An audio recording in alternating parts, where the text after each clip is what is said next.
Di mo ba nakakalos na iyong anak ng Diyos ay pinatay na Diyos yaong propetang mabait.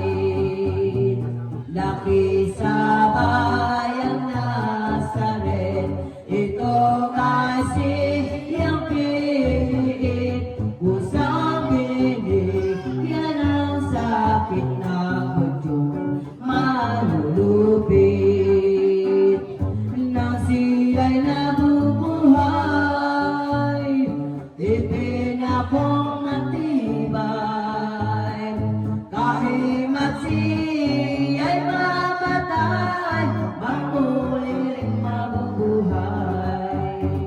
Sa loob ng 3 araw, sa kangalon ay ganap na araw ng tadhana niya, wala pang mapakilala.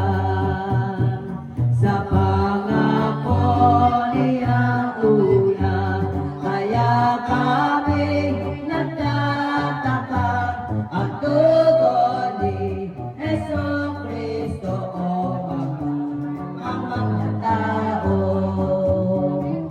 Lubog niyang loob ninyo, di maniwalang totoo.